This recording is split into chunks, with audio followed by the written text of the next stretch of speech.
let me share with you some strategies to raise your belief in yourself. And by raising your belief in yourself, it creates a ripple, which creates a ring, and another ring, and a ring, to where it affects your self-esteem positively every day for the rest of your life. And hopefully you're getting my excitement, because right now I'm sharing this information with you. It's so exciting to me, because for some of you that are listening, if not all of you, you're going to have higher self-esteem, a raised belief in yourself in all aspects of your life every day for the rest of your life. Some of you will take this information and you'll teach it to your children and you'll impact their lives.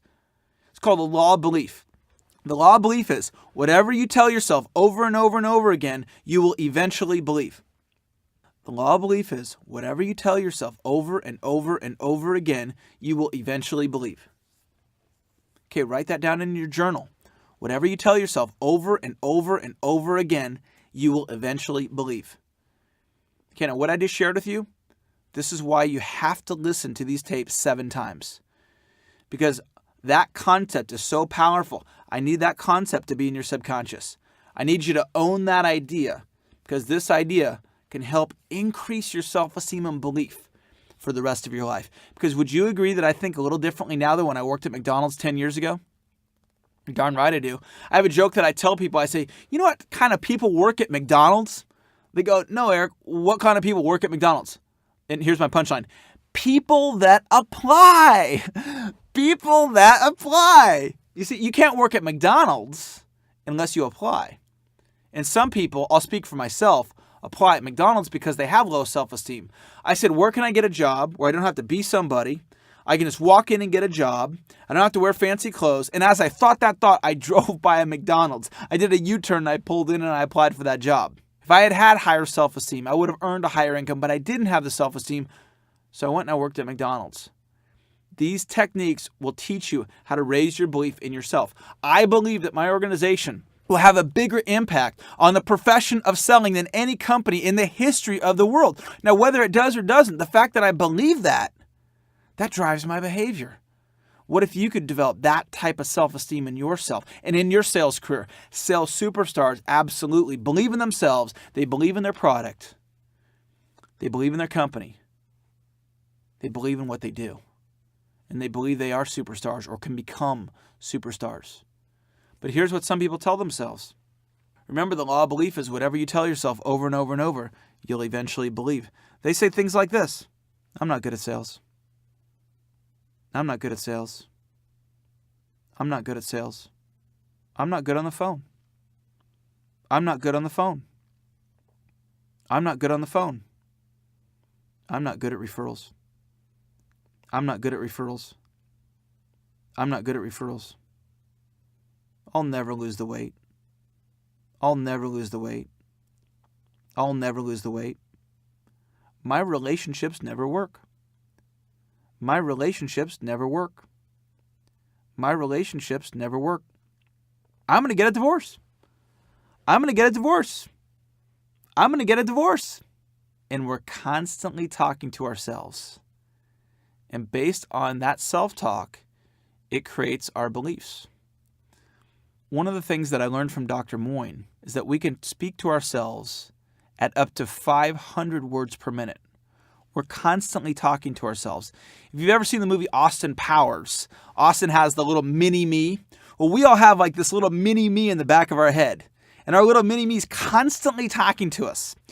Now, as I said that, you might be thinking to yourself, well, Eric, I don't have a mini me that's talking to me. Well, that's the voice that I'm talking about. The little mini me that told you that you don't have a voice, you don't have a mini me, that's exactly what I'm talking about. See, we all have them. And oftentimes our self-talk doesn't support who we want to become. What would your self-talk need to be in order for you to become the person that you want to become? You see, it's absurd to tell yourself you're not good on the phone if you need to use the phone as a primary tool to grow your business. If generating referrals is important to become a sales superstar, don't tell yourself that you're not good at referrals. Affirm, I am a referral master.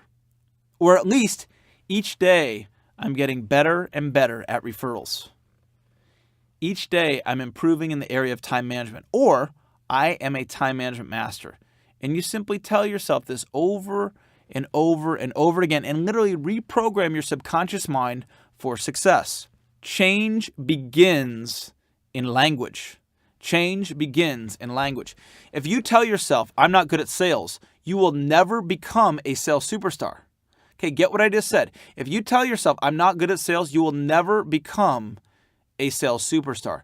Change begins in language. You may not be a sales superstar today, but you need language that will support the person that you want to become. One day, I will become a sales superstar.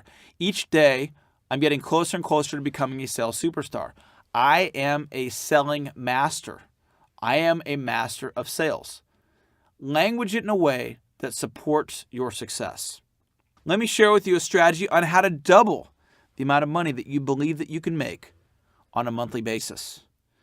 You see, beliefs are important because they influence our actions. Beliefs do not create results, though. Results are created by our actions. Beliefs are important because they influence our actions. Beliefs do not create results, though. Results are created by action. I was doing a training for Time Warner, the cable company, and it was a group of people that sell cable door to door. Most Americans, when you move into a home or you move into an apartment, the first thing you do is you got to get that cable. Well, some families, believe it or not, don't have cable. And so they go and they knock on those doors that don't have cable and they sell them cable. And they measure results in terms of activations per month. And so I just randomly went up to a guy and said, how many activations do you believe that you're going to have this month? He said, Eric, I believe I'll get 30 to 40. I said, okay. Who was the top producer in the room last month by a show of hands? Guy raises his hand. I said, great. How many activations did you get last month? He said, I got 120. I said, okay. How many do you believe that you're going to get this month? He said, well, Eric, I believe that I'm going to get 120 again. I said, great. So let me ask you this question as you're listening. Do you believe the gentleman who believes he's going to get 120 activations most likely will take different actions than the person who believes he's going to do 40? Yeah, most likely the actions will be different. The belief didn't create the result, though. The belief of 120 activations doesn't create the result of 120. It influences the actions that the individual will take to get the 120.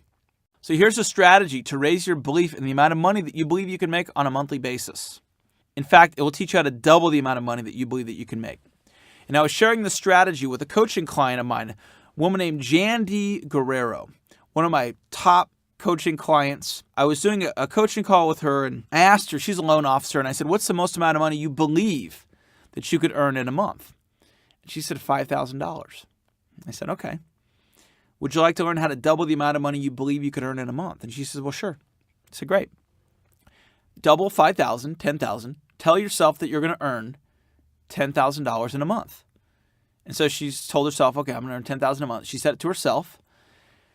And I asked her, I said, what did your subconscious tell you when you said that you were going to earn the $10,000 a month? She said, well, my little voice said, yeah, right. Sure. Tell me about it. So do that right now. Ask yourself, how much money do you believe you could earn in a month? Double it. Tell yourself you're going to earn that amount in the next 30 days. See what your subconscious tells you. Probably something similar to what Jandy's told her. So I told her, I said, Jandy, the law of belief is whatever you tell yourself over and over and over again, you will eventually believe. I didn't say you'd believe it right away. I said, put on an index card. Put the index card that you'll earn $10,000 a month. Put the index card up in your bathroom mirror. Carry it around with you in your wallet. Tell yourself over and over and over that you'll earn $10,000 in a month. So she began to do that. 90 days later, she had an income month of $10,000 in commission to her. This information works. A few months back, I gave her a quick call just to check in and see how she was doing. Hey, Jandy, it's Eric Lofholm. How are you? Hey, I'm doing great, Eric. Thanks for asking. Hey, I just want to give you a quick follow-up call, see how are you doing? She said, oh, Eric, everything's going great. I said, do you mind sharing with me how much money you made last month? She said, oh, no, not at all. I said, great. Well, what was it? She said, oh, I made 32 last month. I said, oh, wow, your results went down to 3,200. Well, what happened? She said, no, I made $32,000 last month. True story. Law of belief. So here's a strategy to help you raise your belief in yourself. It's called the as-if principle. Jot that down in your notes. Acting as if. Very powerful technique. I'm going to share the technique with you in the form of a story about the highest paid comedian in Hollywood today, Jim Carrey. Jim Carrey years ago, starving comedian, at one point was so broke, he literally lived in his car. And at one point in his life, he wrote himself out a check when he first got started for $10 million. He put to Jim Carrey, from Jim Carrey. In the memo section, he put for acting services rendered, and he had a due date on that check of Thanksgiving 1995. And he had post-dated the check, obviously, because the check would have bounced. He put the check in his wallet. From time to time, he'd pull the check out of his wallet. He said, "You see this $10 million check? I'm Jim Carrey. I'm the funniest man in the world. I'm going to cash this check." And after he showed him the check, what do you think people told him? Here's what they said. Either "You're crazy," or "Yes, you are the funniest man in the world. Ha ha ha." Right? And so he'd shared this check with them, and people told him he was absolutely crazy. But if you know the end of the story, within 30 days of the due date of that check, Jim Carrey cashed the check for exactly $10 million. Now think about it. Was that a coincidence? No. Trust me, if you are flat broke and you write yourself a check for $10 million, you cash it within 30 days of the due date. That is not a coincidence. Jim Carrey used the as-if principle. I'm going to teach you how to think right now. Your mind works in 3 quadrants: the past, the present, and the future. Now, to give you an example of this, right now, you'd probably agree with me. You're in the present moment. You're hearing my voice. You're listening. You're either journaling or you're driving, right? Most people would buy, "Okay, I'm with you in the present." To take you into the past, all I have to do is say, remember where you were when we went from 1999 to the year 2000. Remember the whole Y2K thing?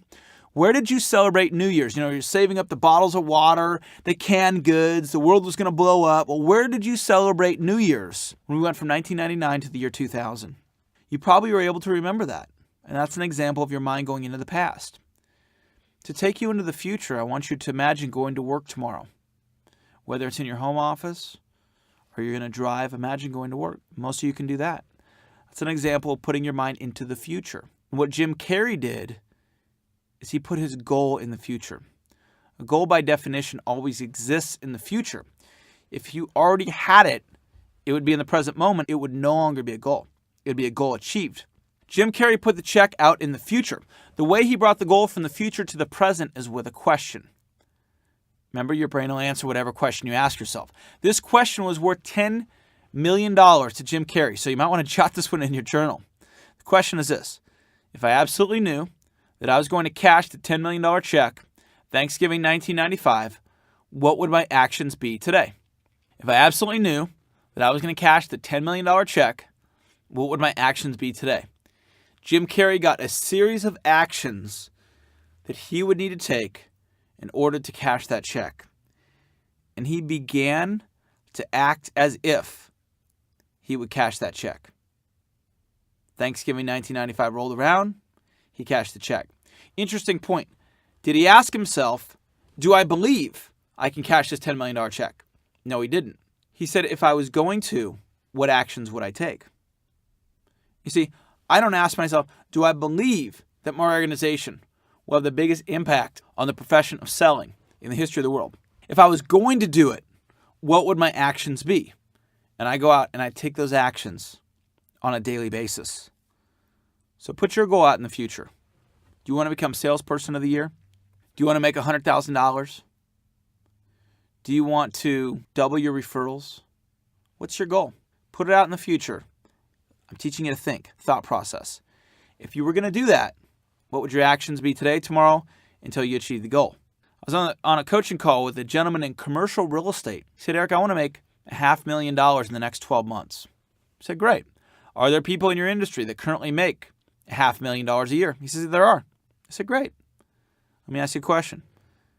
Have your actions over the last 30 days been consistent with somebody who would earn $500,000 over a 12-month period?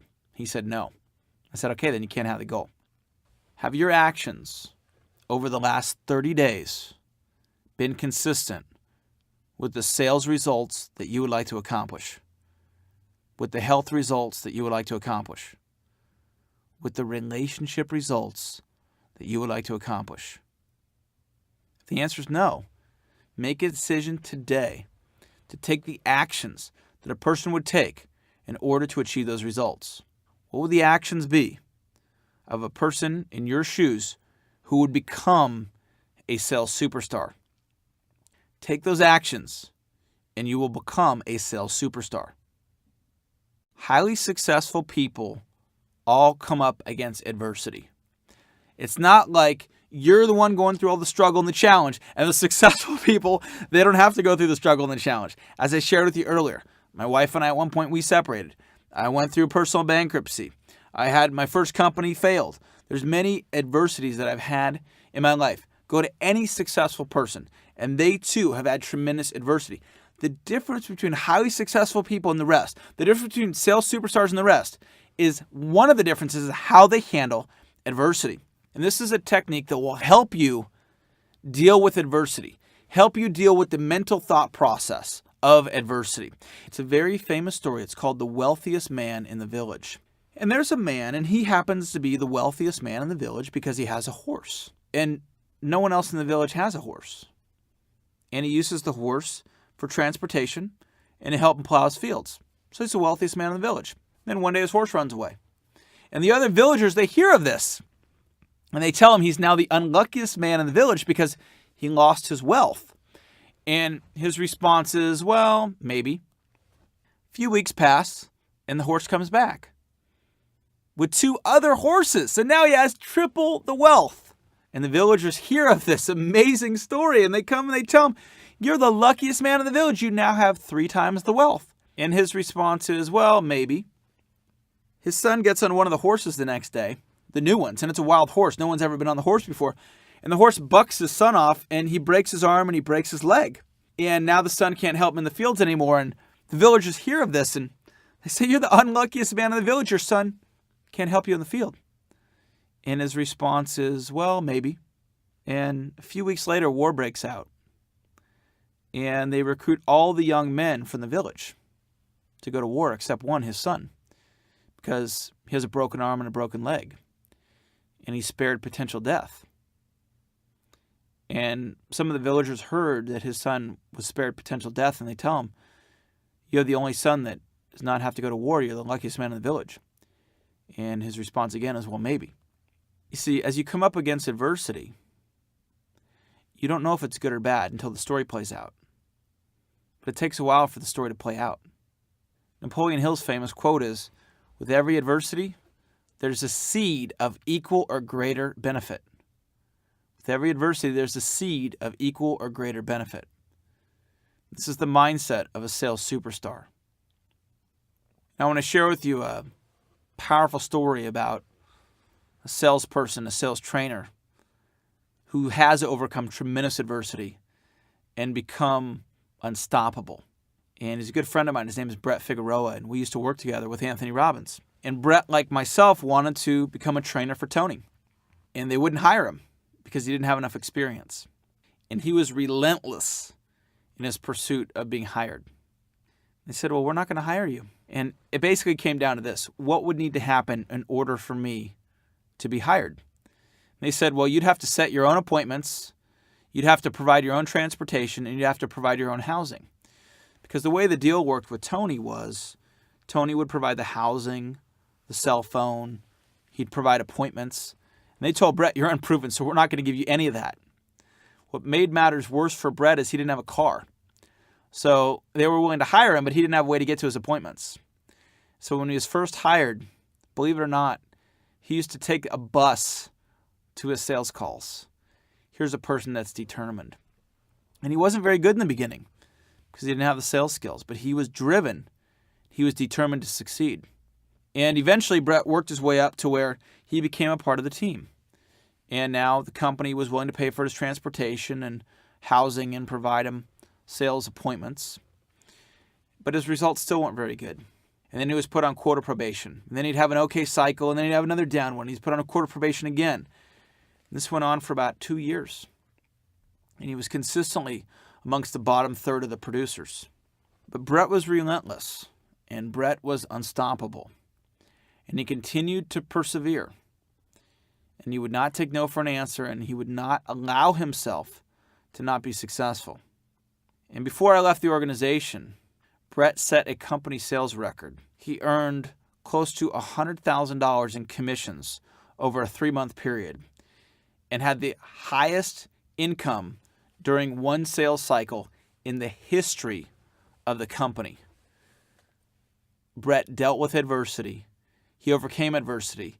He saw the seed of equal or greater benefit in each struggle that he incurred and ended up setting a company sales record that still exists to this day. And Brett has gone on to start his own training company. If you ever have the opportunity to hear Brett's story or see him speak, you're in for a real treat. Speaking of unstoppable, Cynthia Kersey has become a good friend of mine. She wrote the book Unstoppable 4.5 years ago. And she had a vision to write a book called Unstoppable Salespeople. And she was looking for a sales trainer to partner up with and do that project with. And Cynthia and I have agreed to write that book together. And I'm very proud of that. So I've been looking for that book to be coming out in 2004. But I want you to know I need your help. I'm looking for stories of unstoppable salespeople. And if you yourself have an unstoppable story, or if you know somebody that had an unstoppable story, please contact my office at 888-307-2537. Get that story into my office so we can consider it for that book. I now want to do a section on referrals. Referrals, for many of you, is one of the most powerful ways to grow your business. And I want you to think about how would you rate yourself on a scale of 1 to 10 in the area of referrals. I also want you to know that you have a baseline in the area of referrals. What we're looking for are what are specific strategies that you can add, subtract, or improve from your baseline. And I want to share with you one of my favorite stories about referrals. And it happened back when I was a trainer with Anthony Robbins. And I was in Seattle, Washington, doing a training. And at the end of the training, I asked for referrals. And a gentleman came up to me at the end of the training, and he said, "Eric, I've got a great referral for you. Have you ever heard of a company called ACN?" And I said, "Honestly, no." He said, "Well, ACN is a network marketing organization that's nationwide. They love Tony Robbins. You would have tremendous success with this particular group." I said, "Great. Do you have a specific person that you could refer me to?" And he said, "Absolutely." So he referred me to somebody in Seattle. And I contacted that individual in Seattle. And for whatever reason, it did not work out for us to do business together. Now, oftentimes people believe that you have to do business with somebody in order to ask them for a referral. Now, in this particular case, I did not do business with this individual in ACN, but I still asked him for a referral. I said, "Well, I'm getting ready to go to Atlanta. And who do you know in ACN in Atlanta?" And he gave me the name of an individual. So when I got to Atlanta, I called this individual up and I said, "My name's Eric Lofholm, and I'm promoting some programs with Anthony Robbins here in the Atlanta area, and I'd like to come out and do a presentation for your group." And I did a fair amount of business with the folks in Atlanta. My next city was Philadelphia. So what do you think I asked the people in Atlanta? That's right, I asked them for referrals for the folks in Philadelphia. And I did a fair amount of business with them in Philadelphia. And then I asked the people in Philadelphia, "Who do you know who I could do business with in ACN in the Los Angeles area?" And then they referred me to a group of folks there. And then I went to San Francisco, and I got referrals for San Francisco. And then I left Anthony's company, and I started my own business. And I had a core group of people in Southern California in the ACN organization that I already developed a relationship with. And those core group of people are the people that I first went to when I started my sales training organization that I currently own now. I've done over $100,000 in training business with ACN over the last 6 years. What if I had never asked for referrals 6 years ago in that one meeting in Seattle, Washington? That's the power of referrals. How much money are you leaving on the table right now by not consistently asking? What would it mean to you if you made a decision right now to consistently ask for referrals? So I want to share with you a few powerful referral strategies that have really worked for me and made a big, big difference in my income. The first strategy is when you go on a sales call to have an outcome for the number of referrals that you'd like to generate. I was doing a training for a company about a year ago, and this one gentleman was complaining about that he wasn't very good in referrals. And he happened to be a loan officer. I said, "Well, when you go on a presentation to get a loan, I said, what's your referral outcome? And he looked at me kind of funny, like, what are you talking about? I said, well, what's your outcome for the number of referrals that you want to generate per run appointment? He said, well, I don't have a referral outcome. I said, well, that's why you're not getting any referrals. You get what you focus on. So the first strategy is to have an outcome for the number of referrals that you want to generate on each sales call or on each phone call. Second strategy is a lead swap. It's to find somebody who you're not competing with, who has your customer, and you give them 30 of their customer, and they give you 30 of their customer. So you're swapping leads, all right? So I did a lead swap with a company recently where I gave them 500 companies that I've done business with, and then they gave me 500 companies that they've done business with. And so I called up and used that referral leverage on those telephone calls. Next referral strategy, it's called pre-frame the referral. It's where you let somebody know in advance what's going to happen. So you go on a sales call. Mary, I really, really appreciate you taking the time to meet with me today and go over the possibility of me listing your home. And she says, oh, no problem. Then you say, now, Mary, as you might imagine, I do a lot of business with referrals. And after the presentation's done, if you feel that I've done a good job, at that time, I'd like to ask you for a few referrals. Would that be okay? Oh, sure, Eric, that would be fine. So you've now pre-framed the referral. You let the prospect know in advance that you're going to be asking for referrals. Next strategy is to ask the person that's providing the referral to call the prospect to let them know that you'll be calling. Mary, could you do me a favor? Could you call Bob up and let Bob know that I'll be giving him a call? Oh, sure, Eric, no problem. Next strategy is to have a referral partner. And what I mean by that is you're providing them referrals ongoingly, and they're providing you referrals ongoingly. Perhaps it's an attorney and a CPA. And the attorney, when he has clients that need a CPA, refers business to the CPA. When the CPA meets somebody who needs an attorney, they refer business to the attorney. Next strategy is a fill-in-the-blank referral form. What I've found is that human beings are conditioned to fill out forms. And so you provide a fill-in-the-blank form, and you hand those to your prospect, and you have them fill in the names and numbers of other potential referrals. Here are some tips when it comes to how to ask. I would encourage you to use a script. Always be sincere when you're asking for referrals. Something like this. Listen, as you probably know, I'm growing my business in the area, and I would really, really appreciate it if you could help me out with 3 or 4 referrals today. How do you feel about helping me out with a few referrals? Oh, Eric, I feel fine. Great. I really, really appreciate that. And you just come from a place of sincerity. You can ask for referrals via email. You can ask over the phone. You can ask with a letter. You can ask existing customers. You can ask people that aren't customers. You can ask face-to-face. Here's a simple referral script. Mary, as you probably know, I work with referrals, and a good referral for me is, I'll share with you what a good referral for me would be.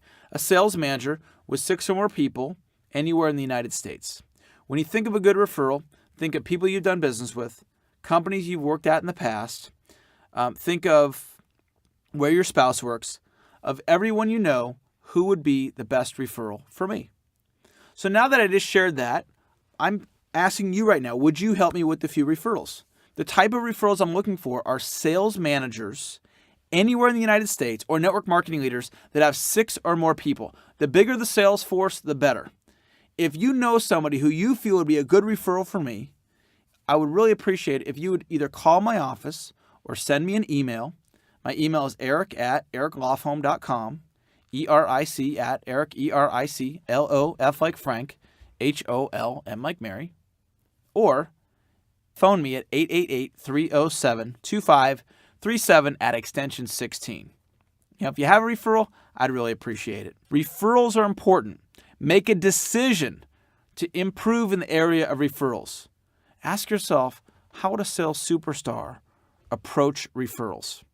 I want to share some powerful strategies with you on appointment setting. And in my career, I have set thousands of appointments, and my company as a group has also set thousands of appointments. Here are some of the techniques that we use to set appointments. Number 1, we use a script. Number 2, we have 200 or more leads at all times. So if one of my appointment setters or myself is sitting down to make phone calls to set appointments, we have 200 leads in front of us. The reason why we pick 200 is it puts you in an abundant place. So if you're making a call and the prospect says no, you've got 199 other leads to call. Number 3, ask for referrals when you're setting the appointments. Next strategy, send a fax confirmation once the appointment is set or an email confirmation. Point 5, simple, ask for the appointment. 6, use an information fax piece or an email piece, or have the information on a website. A lot of times they're going to say, can you send me some information? So I have an information piece ready. There are some people that will not make a buying decision until they see something in writing. 7, reduce the risk. This is a strategy that I thought up where I'm contacting somebody to book an appointment and they go, well, Eric, I don't know. I don't know if I want to have you come out and have one of your trainers speak to my sales team. So I use my thinking. I thought, how can I get in there? His objection or her objection is, we don't have the rapport yet. They don't know who I am. So why don't I go and meet with them? So I came up with a strategy called Reduce the Risk, where I go and do a one-on-one presentation. I say, Bob, I can appreciate that. How about this? How about I'll come out and meet with you one-on-one. If you like what you see, we'll move forward. And if you don't, we won't. Fair enough? Bob goes, okay, fair enough. One of my larger accounts is Wells Fargo Mortgage. And I opened up that account from a one-on-one appointment. They weren't ready to book over the phone. Well, how about this? How about Eric comes out and meets with you one-on-one, shows you what he does. If you like what you see, we'll move forward. And if you don't, we won't. Fair enough? And then the contact person said, fair enough. It was supposed to be a 5-minute appointment. It turned into an hour-long appointment. And one of the things I did is I brought out my Raving Fans book. And that made a big difference in the quality of that sales presentation. And now they're a client of mine. So reduce the risk. Very powerful. Key point. No one told me that strategy. I thought of the strategy on my own. Number 8, when you're setting appointments, tell stories of satisfied clients. Very, very persuasive. Here's a few questions to consider. Do you have a phone script? How many calls does it take to set an appointment? Do you have a marketing piece? What are the common objections that come up when you're setting appointments? Do you have enough leads? Where can you find more leads? Here are some great tips around closing more sales. Number 1, use a script. Number 2, the close, understand that it's simply a section of the presentation. Number 3, always ask for the business. Number 4 is called a puppy dog close. It's where you allow the prospect to try the service out before making a commitment. It's a very, very powerful strategy. I heard of a story recently where somebody purchased a Learjet where the puppy dog close was used. Here's what they said. Try the Learjet out for a month. If you don't like it for any reason, bring it back. If you like it at the end of the month, then you purchase the Learjet. And the gentleman ended up buying the Learjet. Next closing strategy is alternate of choice. I can come out on Wednesday or Thursday. Of those two, what would work best for you? We take cash, check, or credit card. How would you prefer to pay? Next closing tip. Ask a closing question and be silent. Would you like the red one or the blue one? That's an example of an alternate choice question where you're closing for commitment. After you ask, you're silent and don't say a word until the prospect responds. I have closed hundreds of sales using this technique. Next strategy is a drop sell. It's regularly this price. If you purchase today, you can have it at a discount. Many cars are sold using a drop sell technique. Money back guarantee. If at the end of 30 days you haven't received the benefit that you're supposed to receive from the program, return the program and we will issue a full refund.